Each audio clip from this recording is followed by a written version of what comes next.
Thank you very much and good morning.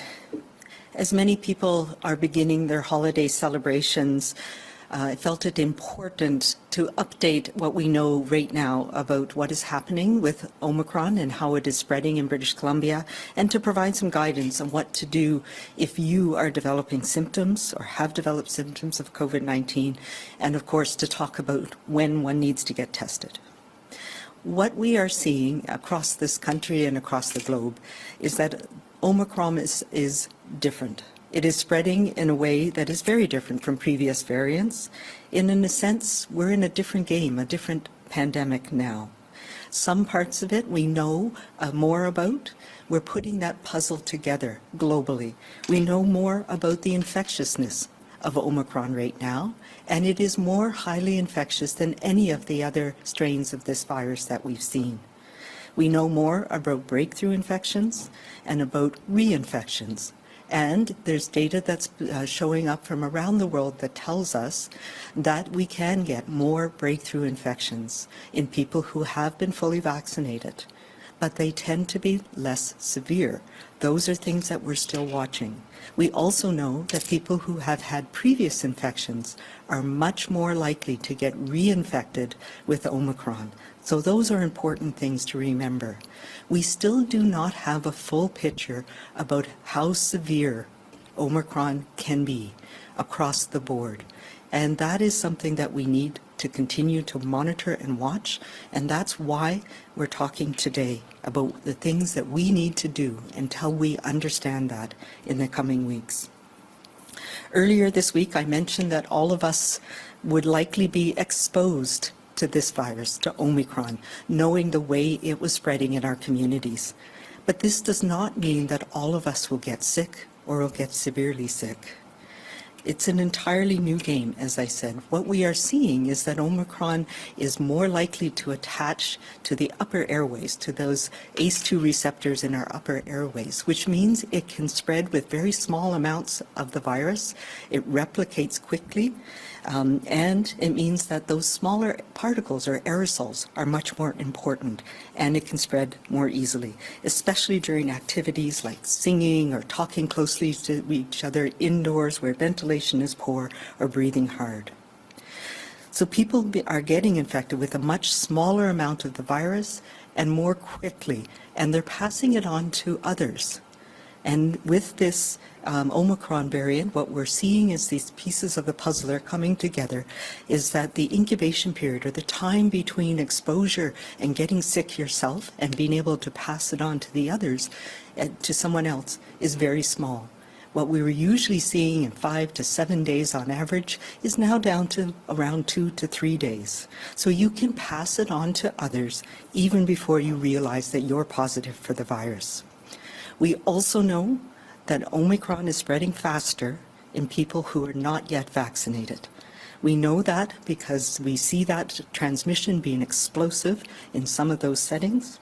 And it's because our immune system has not developed those defenses that are very specific for this virus, for the spike protein that vaccination gives.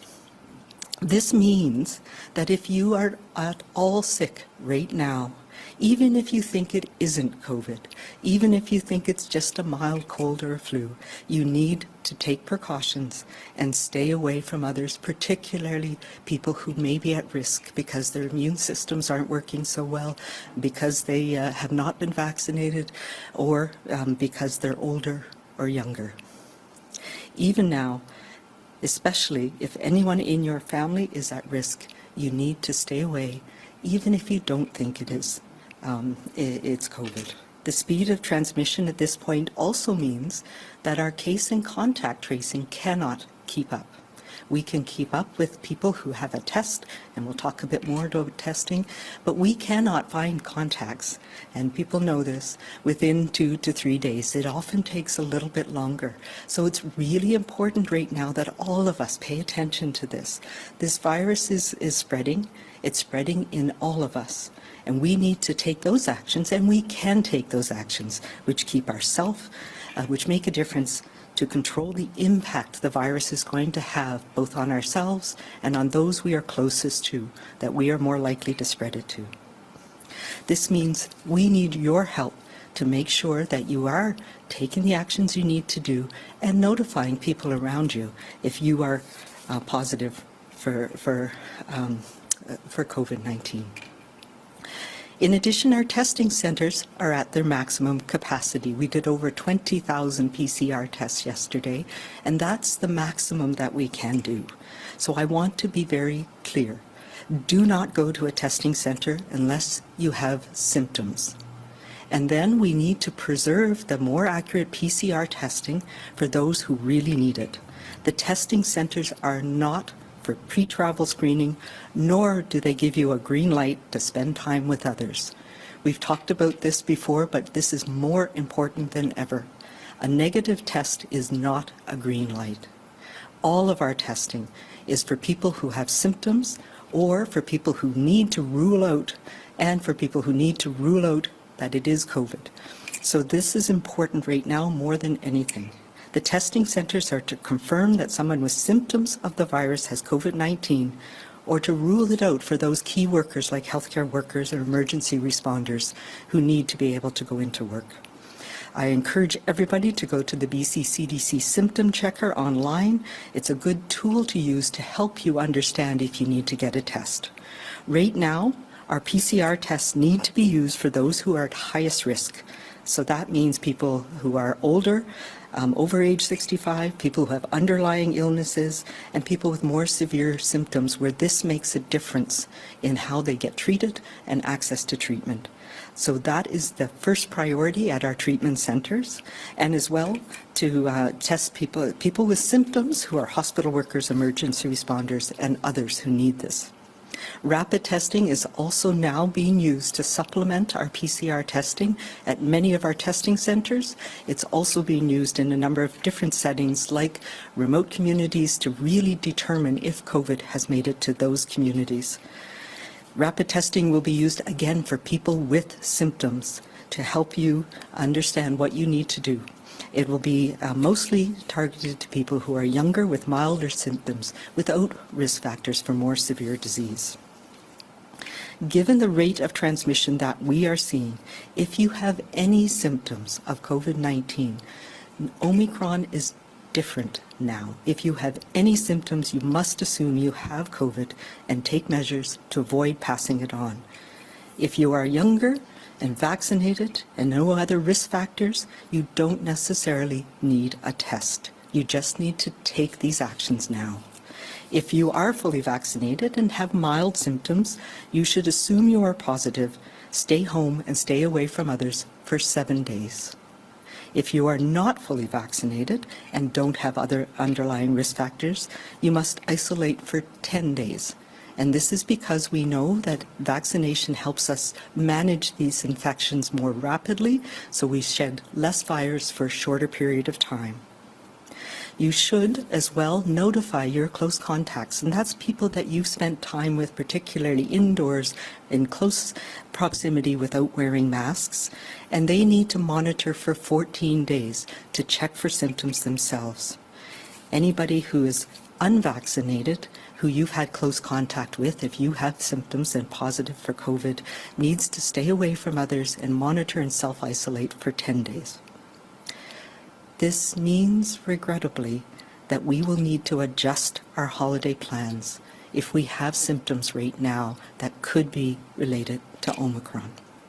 You need to isolate yourself from those people in your household, particularly anybody who's at risk and anyone coming to your home. We all need to gather together now and continue to support each other, to support people who have symptoms, who are doing their part to keep us all safe. Things like bring your turkey dinner delivered to you instead. Your close contacts and anyone you live with should limit their interactions with others and closely monitor themselves for symptoms as well. Anyone with someone in their social network who recently tested positive or who is awaiting test results or is at home with symptoms, you should consider yourself a contact of Omicron. Don't go to group gatherings, and particularly don't go to gatherings where you'll be with people who have risk factors for severe illness. If you do have symptoms and they worsen, or you're having difficulty breathing, chest pain, can't drink anything, and your self-care is not helping you manage your illness, then do not be afraid to call 911 if you need it, to call 811 to get advice, or talk to your healthcare provider. While I caution about the need to get tested, if you are seriously unwell, please do not hesitate to seek care immediately. One by one, this piece of the puzzle that we didn't know yet, and the one piece of the puzzle that we are still working on, is how severe illness Omicron will cause.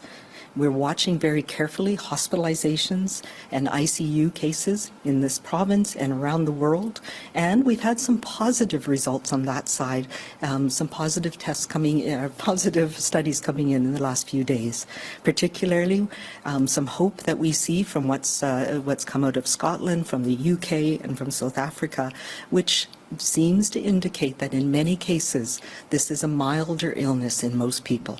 So that is hopeful news. We don't yet know that for our context here in BC, but I also am very hopeful. We have a lot of people who have stepped up and gotten the protection that vaccination offers, that have gotten their booster doses, and we have been good at taking these measures to protect each other. We will continue to be watching these measures, the data that's coming from around the world very closely. There's still some caveats that we don't yet know. Particularly, we think about the study in Scotland which showed a much reduced risk of hospitalization. That was still in people who are younger. And we know that younger people have a lower risk of hospitalization anyway.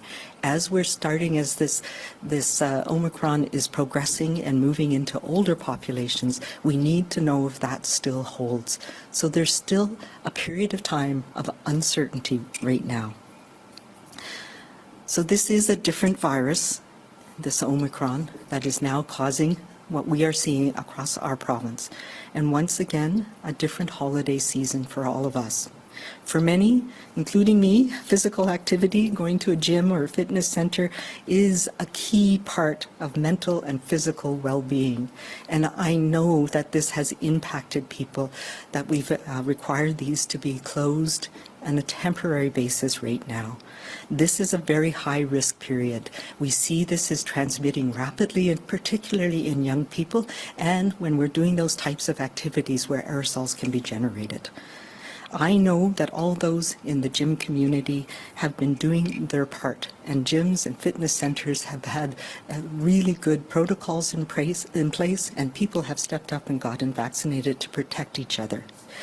And this part, I now need you to continue to have that contact and connect with those people in your community. Do things online. Go outside and meet for a walk or a run if you can.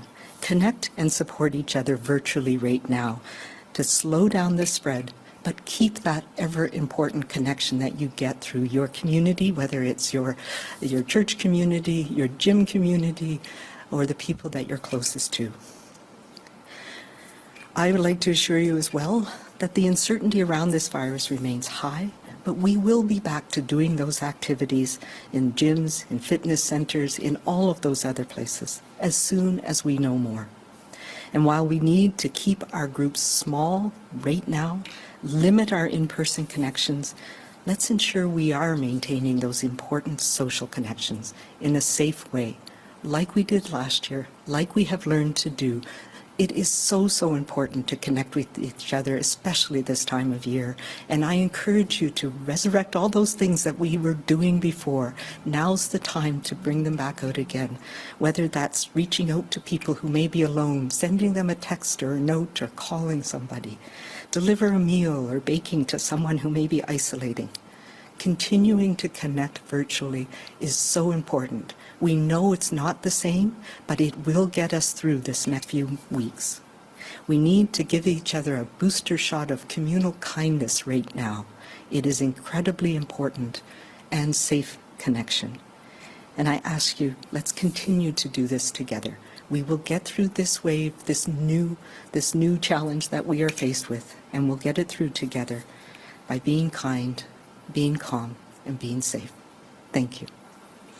I will now hand it over to Minister Dix. Go ahead, Minister. First of all, I want to start by expressing my gratitude, I think everyone's gratitude, to people working in healthcare around BC who are doing exceptional things right now to support people in very challenging, very difficult times, those that have been described by Dr. Henry just now.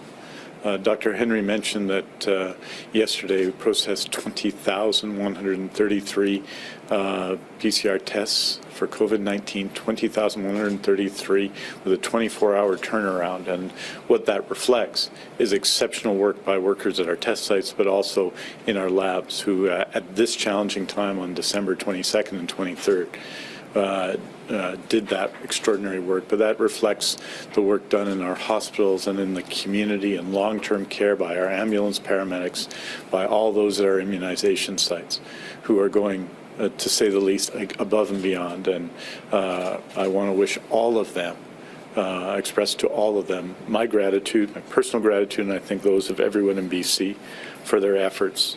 Omicron, as Dr. Henry has said, takes every opportunity we give it to spread. And it's up to us, all of us, in all of our different ways, to slow that spread. It's up to us to keep our emergency rooms and hospitals from being overwhelmed. We need to adhere to public health orders. We need to follow the latest public health guidance. We need to use our COVID sense.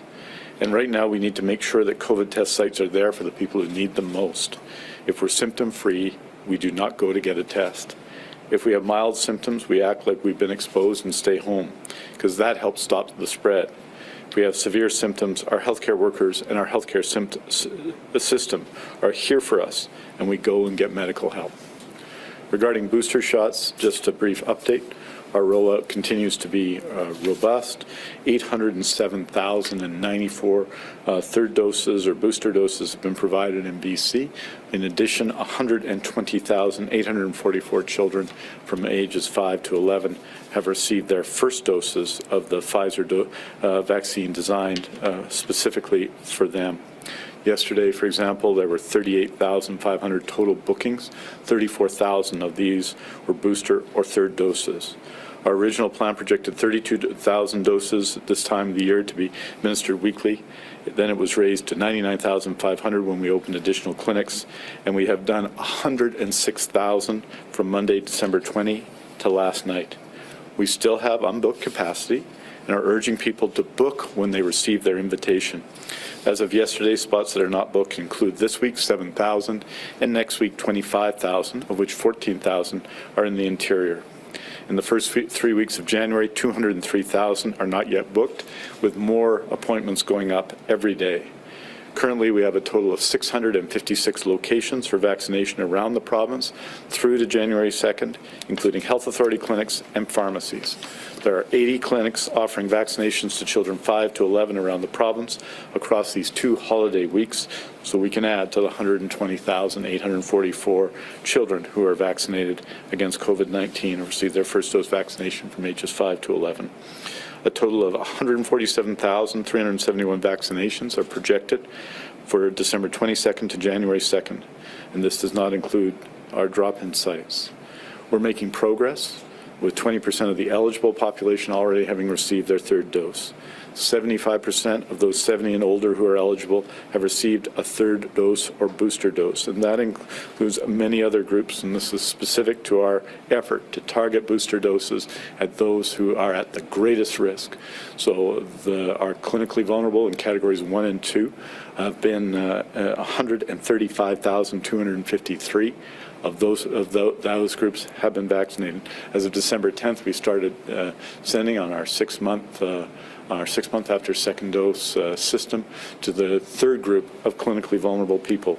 And of course, tens of thousands of healthcare workers, more than 30,000 people who are double AstraZeneca or Covishield in their first and second doses, well over 50,000 Indigenous people, and so on.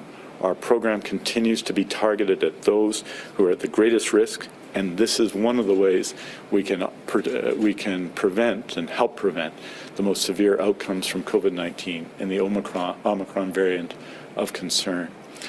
Yesterday, those 63 to 64 who are eligible received their invitations to to make an appointment. Next Tuesday, those 61 and 62. Next Thursday, those 60. And that will continue, including for those in clinically vulnerable categories and others.